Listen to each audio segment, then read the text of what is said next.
with MSA took place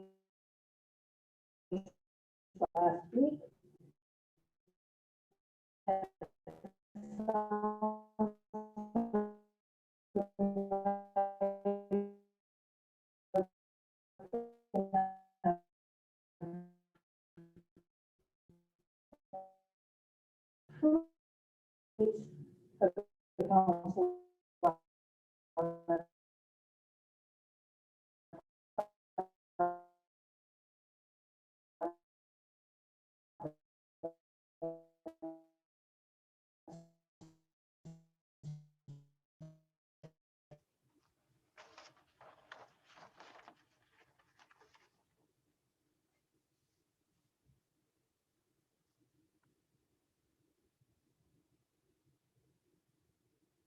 For the full-time officer position.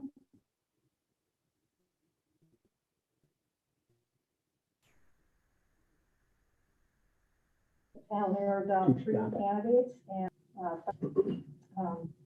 we had a meeting held on January 19th, and now they will get on to the business of overseeing the Cambridge Fire Department.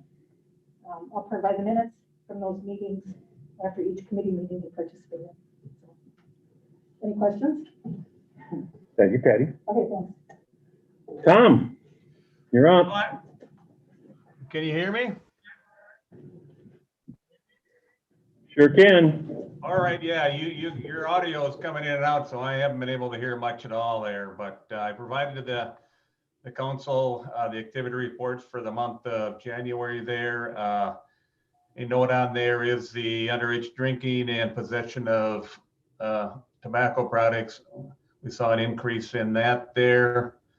In January, we did a drug search warrant there on the 23rd in town there, which resulted in some individuals being referred for charges there. Regarding at some of our recent break-ins in November there, we've submitted DNA samples to the state there to see if we can identify any suspects. I believe Patty was updating on our hiring process there.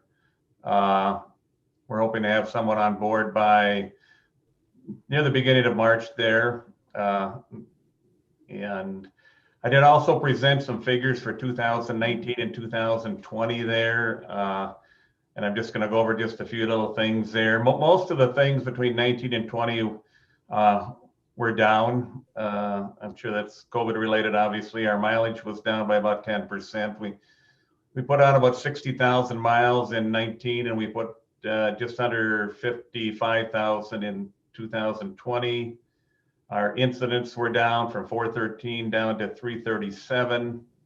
Our out-of-town travel, which includes arrests and transports and court and things like that, was significantly down. We had 290 hours out of town in 2019. We had 157 hours in 2020.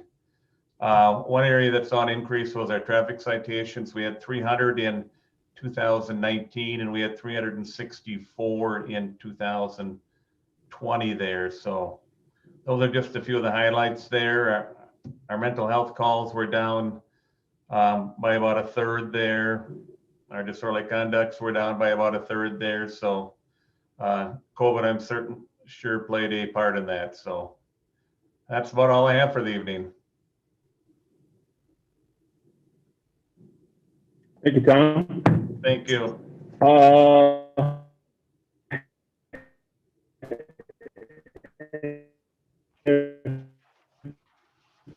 Just so people, yep.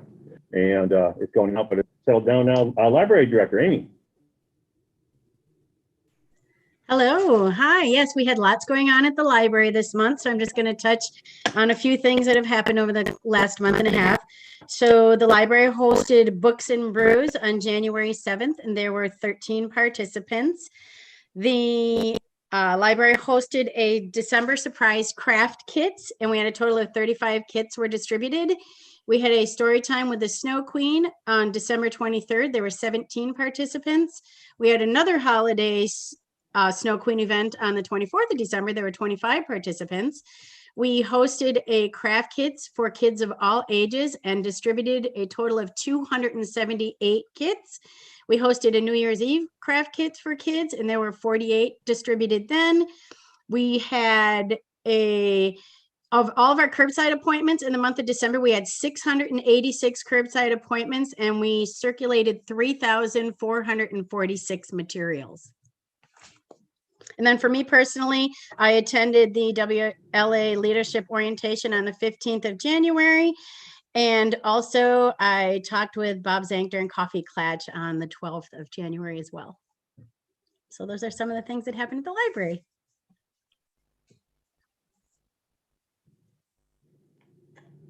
Thank you very much, Amy. Thank you.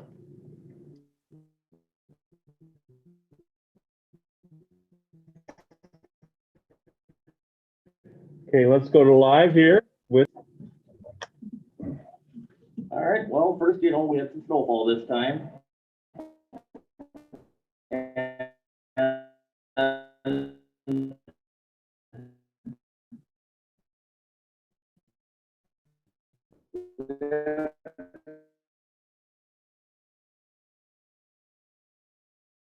carried away, been working with MSA on the lift station downtown, the one that we're gonna get put in. The guys are taking some classes in February here to keep up on their credits for their CU and the certifications. And it's kind of been just back and forth and doing our regular stuff. And I'd just like to thank Bones for being there and helping us all out, and nobody better to work with. Thank you. Oh, thank you, Jeff. Yep. Okay, we move on to committee reports. We do not have a fire committee report. It's in the packet. It's in the packet. Page 9. Yes, yes, it is.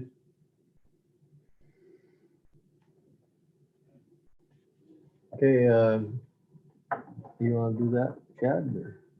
I have to find it. You can go ahead and Okay. you've got it there. We had a fire committee Zoom meeting on Tuesday, January 19th at 5 o'clock with all of the participants there. Chad and I represented the city, Ace Carlson, the town of Lincoln, Mike Gould, town of Lincoln, Keith Karpinski from Alden, and George Fowler from Blackbrook, and then our fire chief was there also, and Ben and Patty. We talked about the fact that all of the participating municipalities have now passed the resolution creating the fire committee. And I believe they've all signed their new contracts. And so one of the first orders of business was to elect a chairperson, and Alan Carlson was elected chairperson. And let's see, second was George Fowler to vice chair. And then we talked about the emergency management plan. We didn't do anything with that, but we will be getting some more information on emergency management. So fire committee will meet on the third Tuesday of each month for the first 6 months. Until we can find out, we get a routine established as to what we're going to be, doing and so on for that. So good, successful meeting. And we don't have anything that requires action. All right. Thank you, Rick. Then, Public Works. Public Works Committee met on Monday, January 25th. There were 2 items on the agenda. One was to discuss about the possibility of removing the parking signs on Keller Avenue, those 1-hour parking signs. And our mayor was present to discuss that. And those signs were put up apparently in the 1970s to prevent employees and business owners from parking immediately in front of their businesses. So after some discussion, the Public Works Committee made a recommendation to the City Council to remove those signs. The second order of business was about the draft amendment to the Stour Seven Lakes Trail Master Plan. And the mayor was also present for this topic as he's been the main point of contact for updates to the Stour Trail. He informed the committee that Polk County has moved forward with its new plan for the trail while completely ignoring the city's bike and pedestrian plan from 2018. The committee expressed their disappointment that the city's plans have been ignored. And they passed a motion to recommend to council that a letter be put together to be sent to the county to express its disappointment. That was all he had. Thank you, Julie. Finance and personnel. Finance and personnel, we met on Tuesday, January 26th, and we had, first we had a discussion about potential incentives that perhaps the city could offer to developers who are interested in working and building in the city of Amory. We didn't really go anywhere with it except for more just for conversation. And it's something that we'll pursue a little bit further when the need actually arises. And it's something we definitely have on the forefront of our minds, that there's perhaps some incentives that we could give to developers, perhaps working with them on cost of infrastructure and that type of thing. So I'm sure this will be a topic of conversation ongoing. We had a presentation by the building inspector, Dan Kegley, and he went over what the projects that he had for 2020, gave us a spreadsheet as to all the permits that were issued, and there's actually no action necessary on that. It was just more of an information only. We reviewed some employee evaluation forms that are going to be put into process in this calendar year. It's something that we've been working on for quite a long time to get employee evaluations up and running. And at this point in time, it's our plan to have 2 evaluations done for all city employees in the year 2021, and more than likely going forward in May, and then again in October, until we're all comfortable with the process. And along with that, it will involve also self-evaluations by the employees as well. We discussed a contract for the tasers. It's actually kind of an all-inclusive contract that would pay for tasers for the city for 5 years. It's for equipment, warranty, and it would eliminate the need to purchase new equipment every time one failed.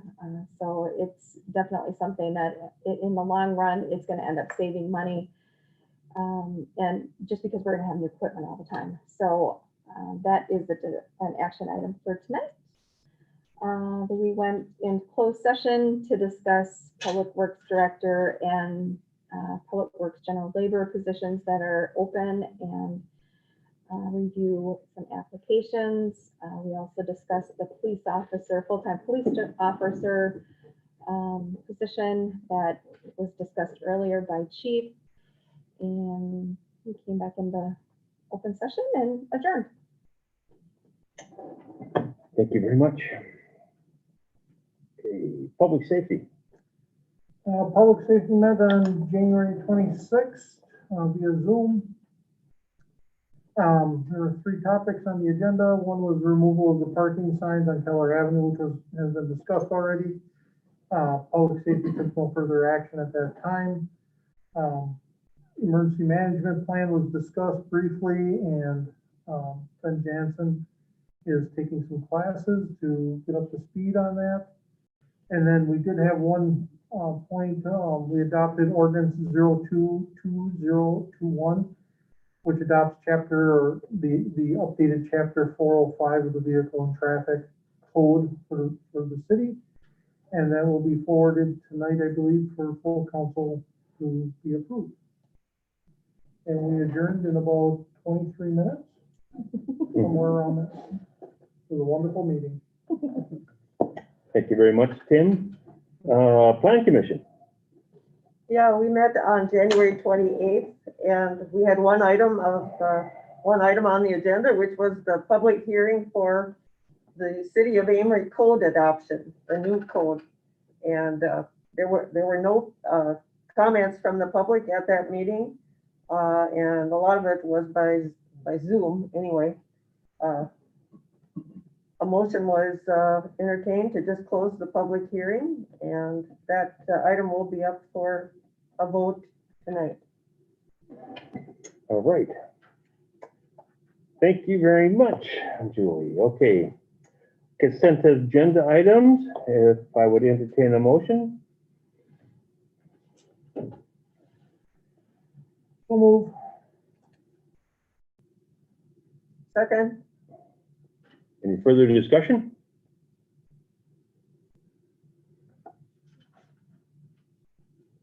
All in favor? Aye. Any opposed? Okay, motion carries. All right, let's go right on to new business here. Ordinances 01-2021, adoption of city ordinances. And ordinance 02-2021, chapter 405 of the vehicles and traffic.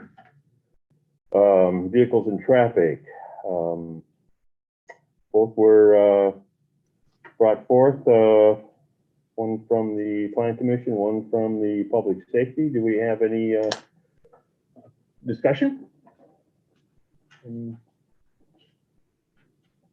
They should be motioned upon separately. I'll make a motion to adopt ordinance number 1/2021, adopting a revision and codification of the ordinances of the City of Amory, Wisconsin. I'll second that. Any further discussion? All in favor? Aye. Any opposed? Okay, motion carries. Okay, Make a motion to approve ordinance 02-2021, chapter 405, vehicles and traffic. I'll second that. any further discussion? Just as point of clarification, this does not remove the parking on the south side of Broadway, just so everybody's aware of that. Okay, motion's made and seconded. All in favor? Aye. Any opposed? Okay, motion carries. All right. Resolution 01-2021, providing for the publication, filing, inspection, and adoption of a code of general ordinances. And this is part of 01-2021 ordinance, I believe.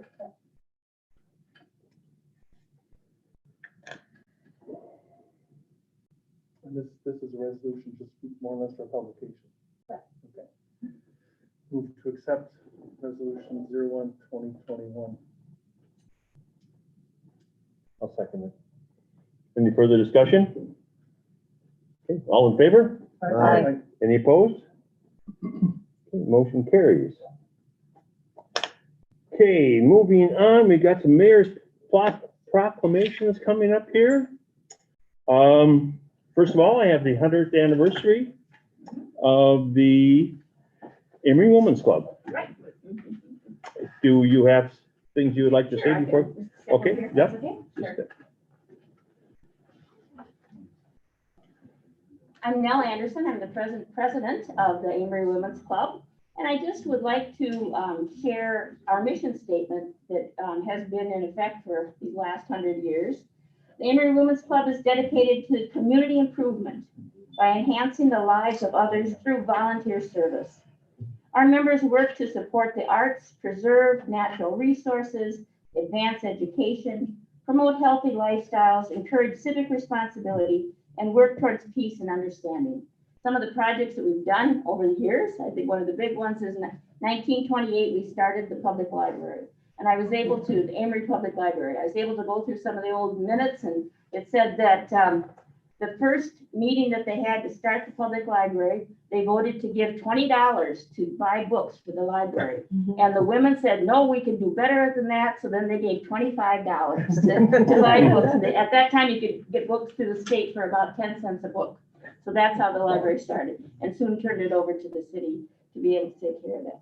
But, you know, other things too, we've done a lot with recycling in the community. We've done the art and craft fair. Hopefully this year it will be our 43rd year. We had to cancel last year, but it's been a great one that's provided a lot of scholarships at the schools, leadership seminars at the schools, and also the non-traditional scholarships. So we really have done you know, a lot of things. The beautification, we've been putting pots of flowers on the Keller Avenue, and hopefully with a new road diet that's going in there, we'll be able to continue on with that too. So a lot of things happening. We're looking forward to it. We have 40 members strong, but we're always looking for new members. And our motto is living the volunteer spirit, and hopefully we can continue to live that volunteer spirit for another 100 years. So thank you very much for this proclamation. Thank you, Dan. Thank you. Maybe sign it too, so we can. Sure. Yeah. And I can probably read it also at the same time. Okay. All right. I think the newspaper wants a copy. Yeah. Okay. Okay. Yep, I got it. So I'll have you both sign it. All right. Okay. Okay, whereas the Amory Women's Club was begun in February 7th, 1921, whereas the Amory Women's Club joined the General Federation of Women's Clubs, the GFWC, a 130-year organization made up of women from all walks of life who have a common goal of making the world a better place by enhancing the lives of others through volunteer service. Whereas the Amory Women's Club, as part of the GFWC, has played a role in many national efforts, including powerful advocacy for child labor laws, promotion of nationwide outreach that led to the passage of the Pure Food and Drug Act, helped in creating the National Park Service, credited with establishing 75% of U.S. public libraries, and completed work that led to the passage of both Violence Against Women Act and the Lilly Ledbetter Fair Pay Act. Whereas throughout the past 100 years, hundreds of women have given their time, talent, and resources to improve the lives of others through American Red Cross blood drives, the annual Amory Arts and Crafts Fair, which funds our scholarship programs, semi-annual cookie sales, which funds programs for the Amory Public Library, the Dr. Seuss Readathon, which enhances the learning for primary school students. Whereas the Amory Women's Club was instrumental in starting the recycling program for the city of Amory in the 1970s and continues to promote recycling and Earth Day through programs they developed and participated in at Amory and Clear Lake schools. Whereas it would be a tremendous honor for the Amory Women's Club to be able to mark its 100th anniversary with recognition from the mayor of the city of Amory. Therefore, be it resolved that the Amory Women's Club requests your support and recognition of this milestone anniversary with the proclamation and declaration that February 7th, 2021 will be known to all as Amory Women's Club Day here in Amory, Wisconsin. Thank you. You bet. So, I tell you what, let's sign these. Okay. And I'll sign this one and then. You can sign them. Okay.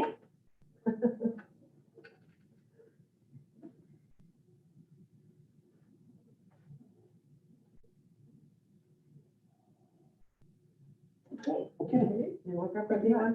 Yeah. Here we go. There's our proclamation. Sure. Are you smiling? I am. With my eyes, I just saw it. Okay. All right. Take that one. Okay, thank you. Should we put the date on Oh, yeah. Third today. Going to the newspaper tomorrow. Full page spread there. Yeah, next week, so. Yeah. Did you want to take it to the newspaper? Okay. You want to take it to the newspaper? Yeah, I'll take it tomorrow. Okay. When you're done. All right. Yeah, thanks so much. Okay, yeah. Okay, as long as that, I'll stay right up here. Let me grab my breath a little bit and start reading through that. Oh, there it is. Because I have another proclamation to read. It's Love Your Library Month. Whereas the entire month of February is National Library Lover Month, and Amory wants to support our local library by designating February to be Love Your Library Month locally. And whereas Love Your Library Month is dedicated to people who love the Amory Area Public Library and its devotion to lifelong learning, reading, housing, organizing, categorizing, finding, studying, and otherwise loving books, resources, and those who work to constantly provide a multitude of services to all. And whereas libraries connect people, materials, services, and culture to build and sustain a diverse and vibrant community.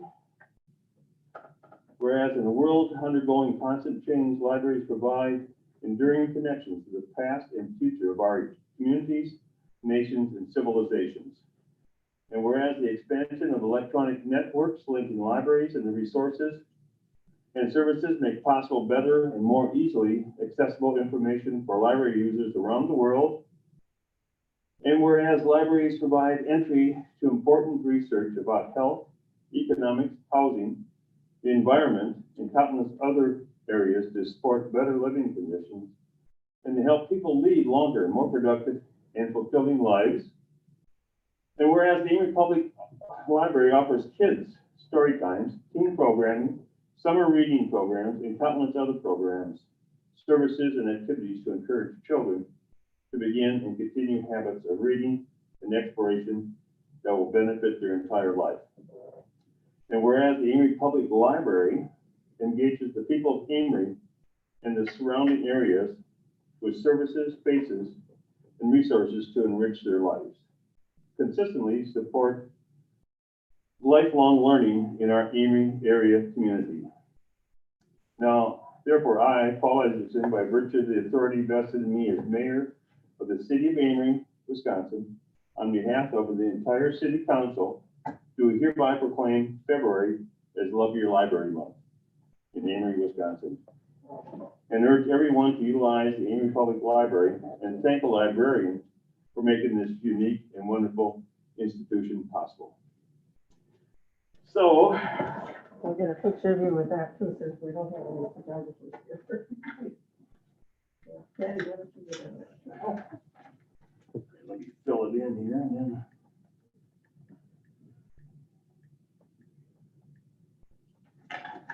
Okay. There we go. It's all, there's nothing to find there. Perfect. Thank you. Now,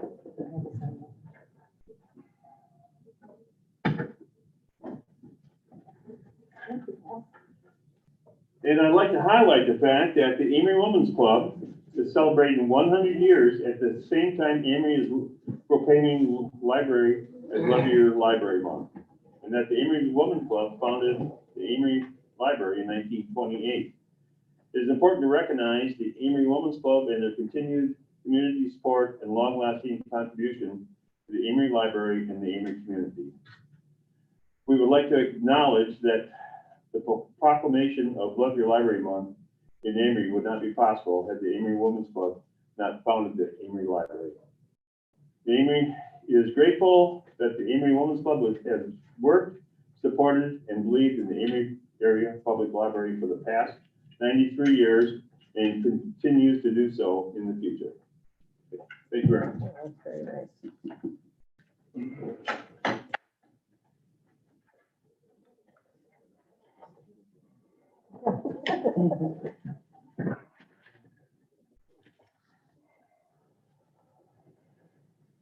Okay, as we move on, discussion action, Keller Avenue Project Bid Award.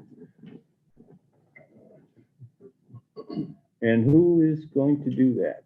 Well, we have Teresa. Teresa? Anderson, and we've got- I can talk about that.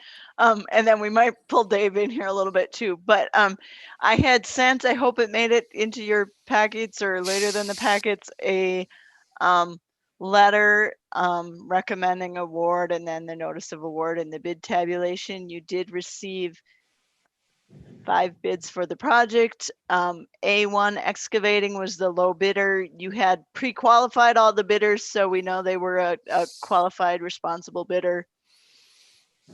Their base bid amount was $2.9 million roughly.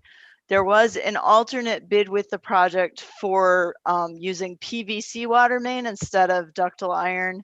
In conversations with Jeff, he was not interested in exercising that alternate.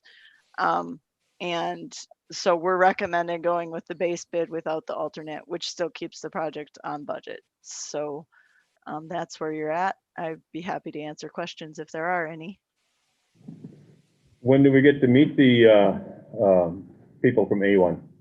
So it will take, once you award, it'll take about a month to get through the contracting process, and then there will be a pre-construction meeting. So that's typically kind of when everybody gets together, either on Zoom or in person, and talks about the project.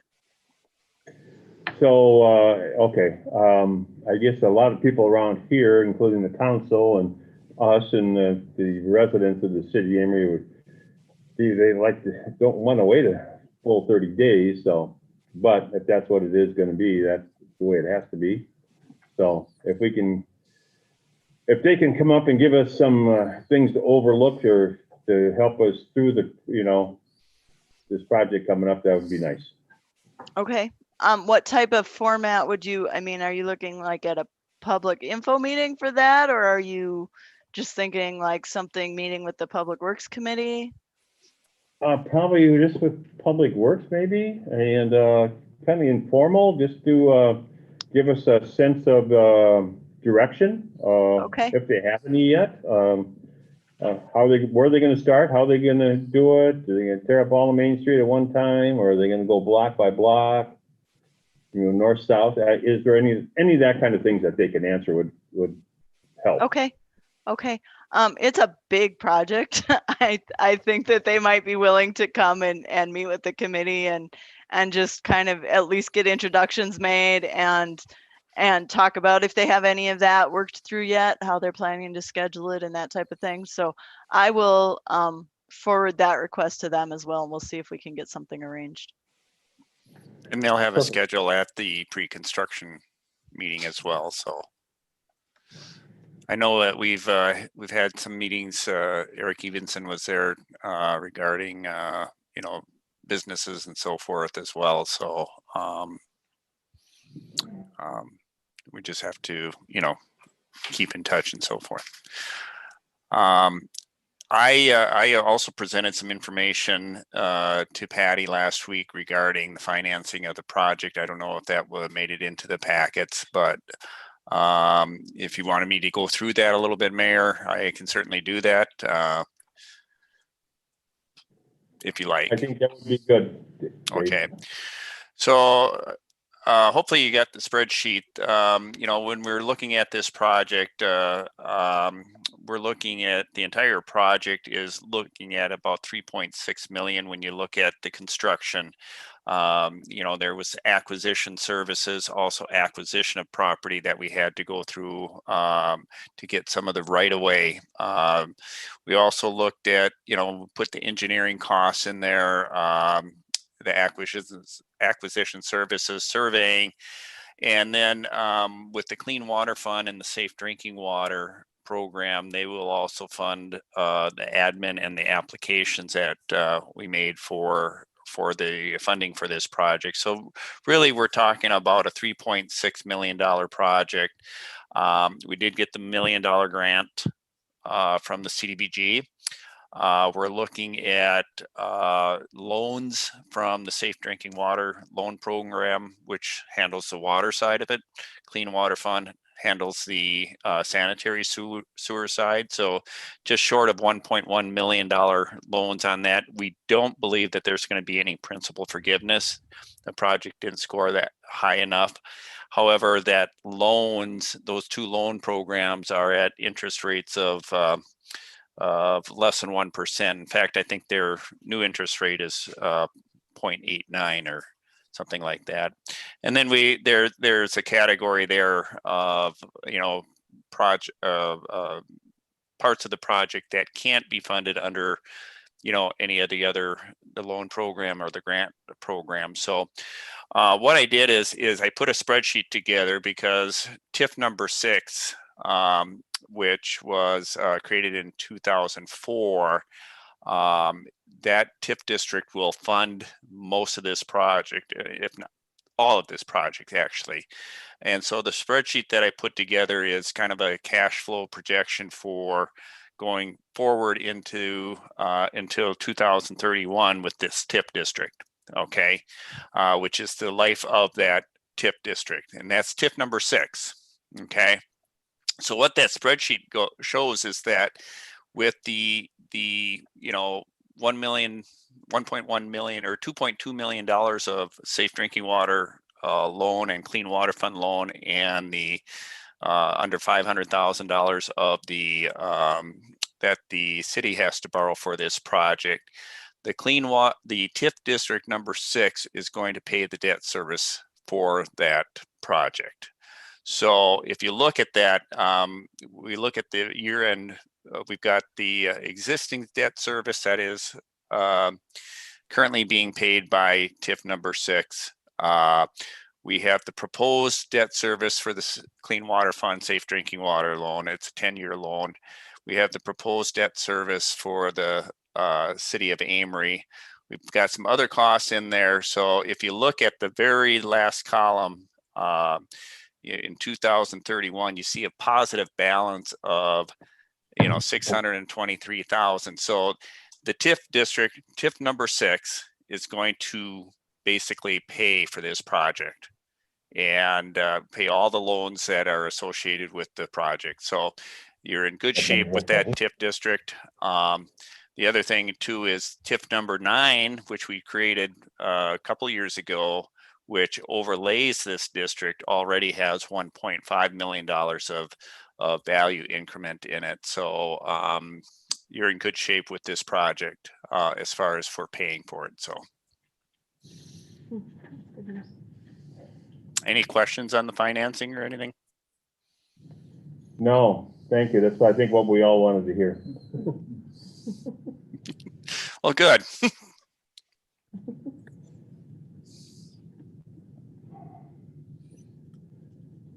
So any other further discussion from council? Is there any thoughts? Here we go. I have one question for the team, and that is looking at all of those bids under there's one at the very top that's called mobilization.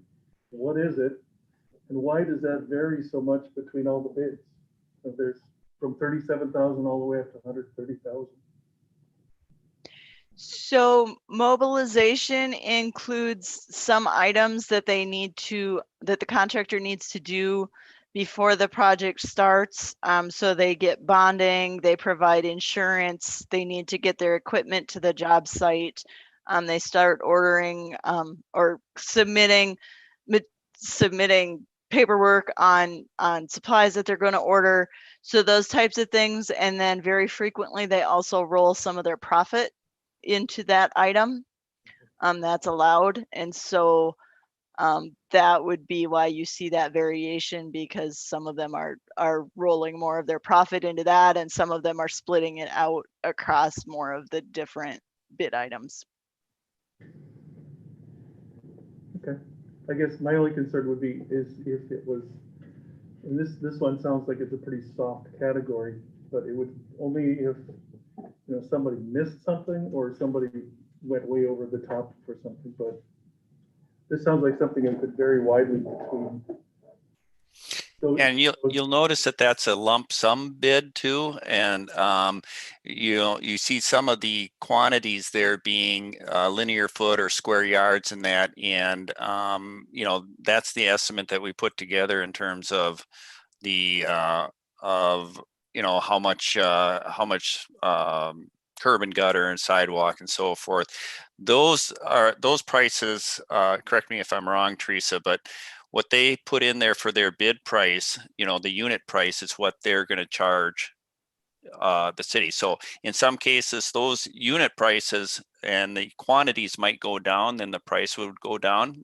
But on the same token, if they go up, you know, you're going to be paying $2 a foot for the removal of concrete. So it just depends on how much they actually do, and that's worked out at the end there.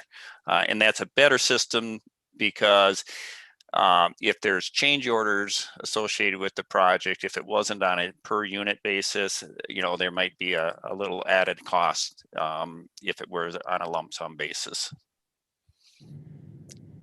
Does that sum it up correctly, Teresa? You got it. Oh. I have a question. Do you anticipate, because I know across the trades, material shortages are beginning to be a real issue in almost anything that you do. What's the possibilities we're going to be short on or be held up on this project, do you think? So unless there is what they call an act of God, I don't remember the Latin for it, sorry.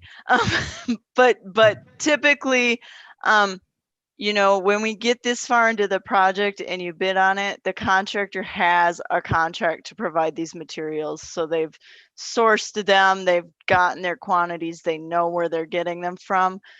We've seen some things like when there was Hurricane Katrina and the oil production and it hit the plastic production was out. And so those types of things, but just materials across the board are getting harder to get. That's typically a known situation going in. So and it's a little harder than for the contractor to claim that there's a delay that they couldn't foresee.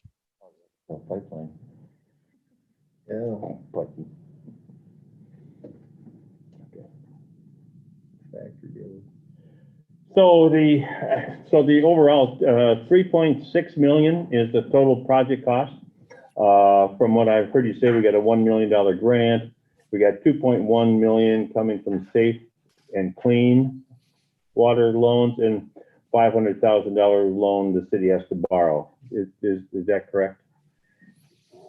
Yeah, that's correct. That's what we're projecting. Those numbers might switch a little bit. It depends on how much we can put on the clean and how much of this, you know, we can put on the safe, but we're just kind of splitting it right down the middle at this point in time. So those loan amounts for those might go up a little bit, but then it would take away from how much the city has to borrow. And with the city, what we were looking at is just, you know, maybe going through the state trust fund loan on I think it was a 10-year basis. So if they can get financing cheaper than that, which I think they were able to do through their interim financing, you know, then, you know, of course, that's going to adjust the prices and your loan amounts and so forth.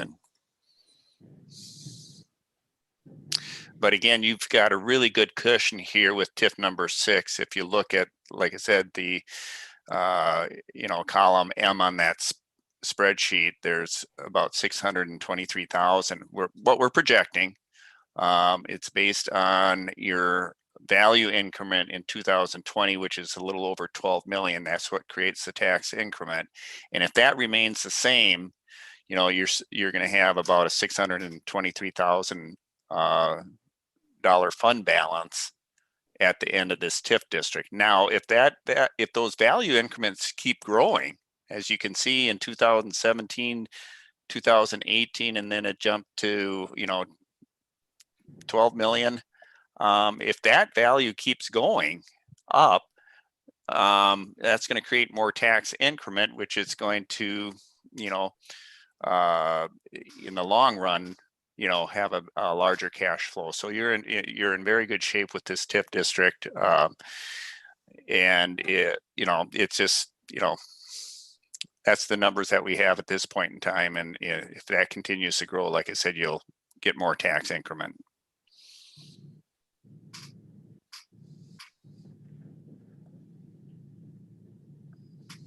Nice. Let's get started so we get done before Fall Festival. Yeah. And that's September 11th, I think. When is Fall Festival? When is that held? First or second weekend in Somewhere September? between the 12th and the 19th. The No, I 19th? think yeah, the second weekend after Labor Day weekend. Okay, we were kind of looking at that a little bit because we're looking at, and again, Teresa kind of addressed the, you know, acts of gods and so forth, but we're looking at having substantial completion, and this could change, but in the plans and specs, we were looking at September 10th, and that would include all paving, which, you know, once we get done with our project, then the DOT is coming in and they have to do the final lift on this project, which isn't, I mean, that, and again, that's on their dime. And that's on their schedule. So this Right. project is scheduled to be done by September 10th, but then the DOT is going to add additional paving after that. Correct. So that's going to take, you know, if it gets to that time, you know, it's going to take some coordination so that we can have, you know, you folks can have fall festival. It might be on the first lift of the pavement, but the sidewalks and street lighting and all that should be done, completed. Perfect. Very exciting for us. Hearing nothing else? Do we need to act on this? Yeah, I think what Dave is looking is awarding the Keller Avenue bid. And he's already let us know which contractor that is. There's a letter actually attached to his, Yep. or document, notice of award document. Reading that, I will make a motion to award the Keller Avenue project bid to A1 Construction of Bloomer for the recommendation of our engineering firm and being a low bid. And that particular amount is $2,000,000, what was it, $943,940. Can you just repeat that again? 2,000,000? 943? Yep. 940, 0 cents. Okay, thank you. I will second. Any further discussion? All in favor? Aye. Any opposed? Motion carries. Thank you very much. Thank you. We look forward to getting this project done. Thank you so much. Thanks, guys. Appreciate it. Yep. All right, moving on. Discussion action from Public Works and Parks and Rec draft amendment to the Stour Seven Lakes Trail Master Plan. I have an update.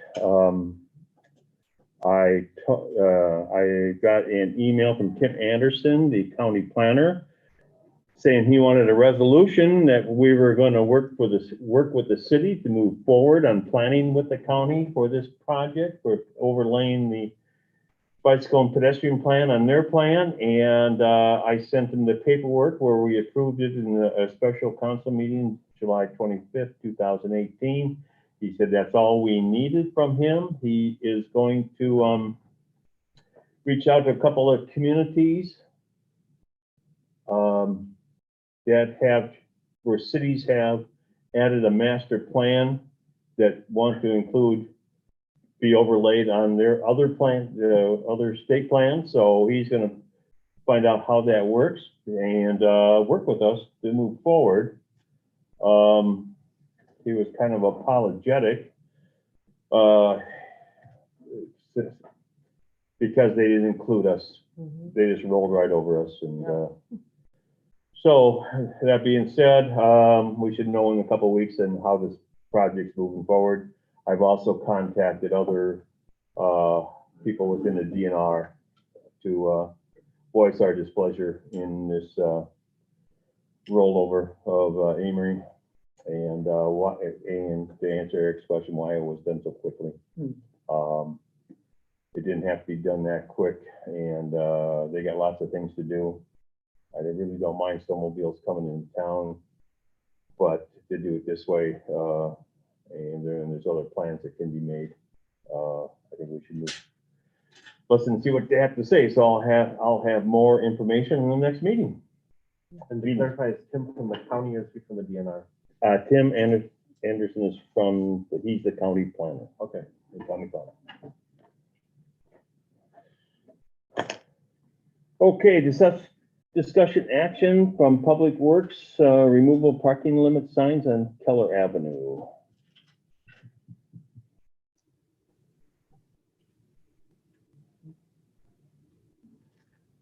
I think it was a recommendation of Public Works to go ahead and eliminate those signs. Is there an urgency for that at this point? I mean, right now there, would there be any value in getting some input from maybe some of the businesses as well, if that hasn't been done yet? Okay. Tom, I think that would be right. The Amory Community Club, and the business owners downtown probably, actually everybody on the list that we have on this Keller Avenue project should probably have a say in this. So we do have a email list that we could get their input on this That'd be a subject. good idea. I think which would be a good idea. Mhm. Okay. Okay. So as we move forward, does that sound like a good idea? Just Or we're gonna table this till next month, or? yes.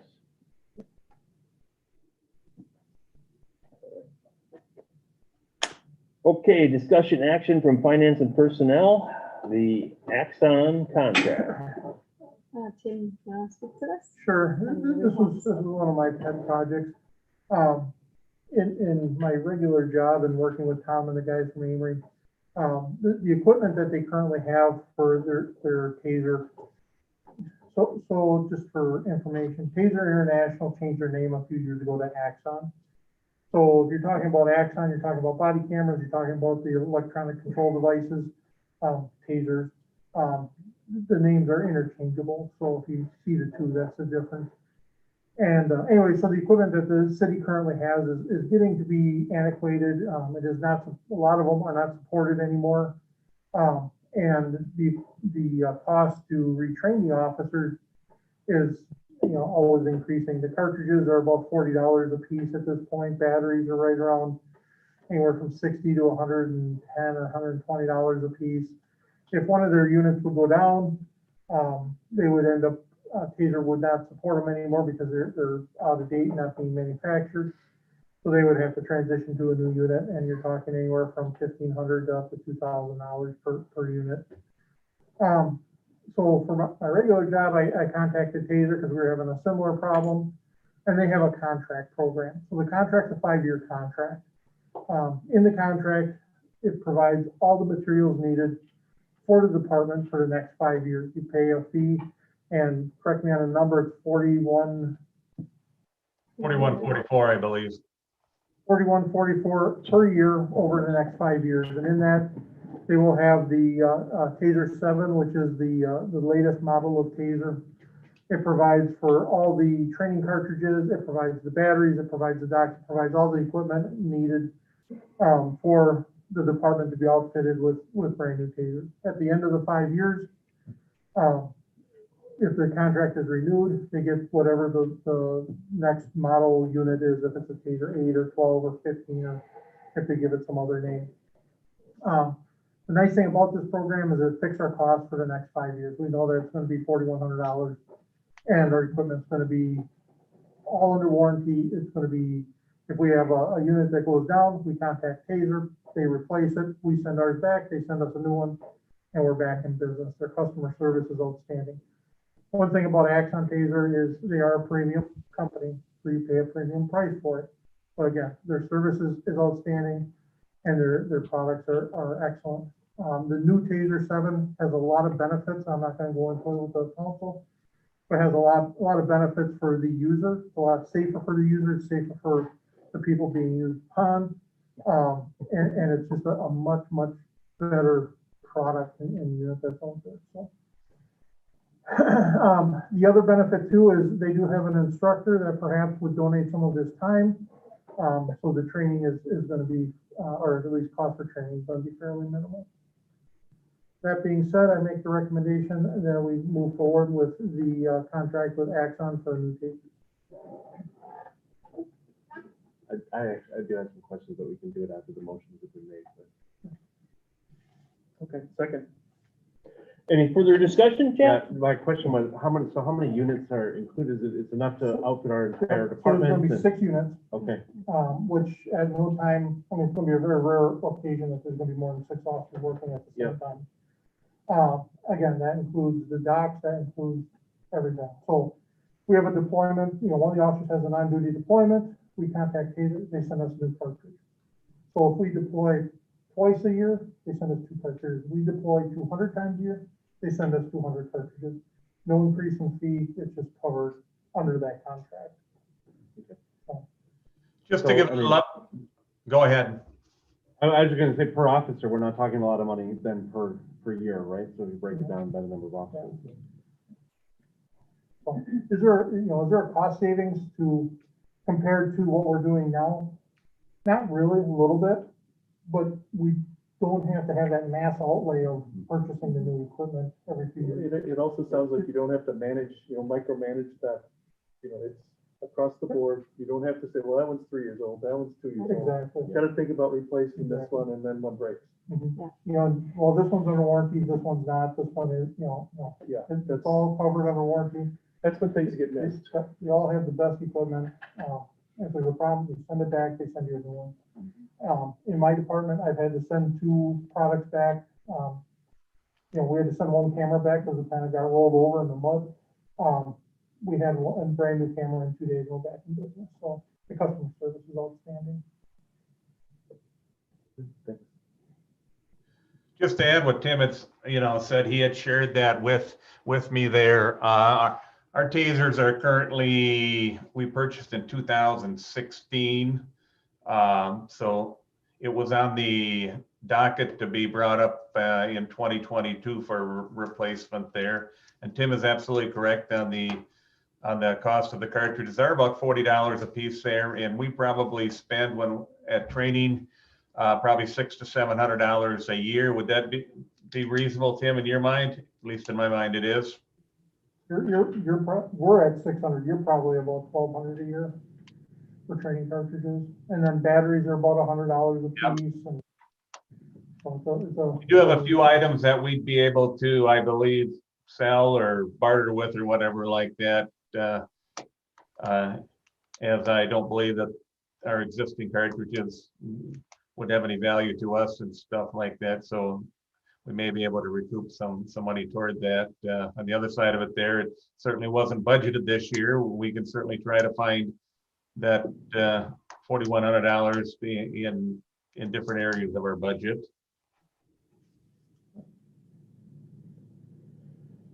Okay, you got a motion made and seconded. After discussion, all in favor? Aye. Any opposed? Okay, motion carries. Okay. At this point here, we're going to go into closed session, Wisconsin Statute 1985-1C, Public Works Director. Consider employment, promotion, compensation, or performance evaluation data of any public employee over which government body has jurisdiction or exercises responsibility. motion to go into close. Second. Roll call? Strohbush, Yes. Freeman Schneider, Yes. Van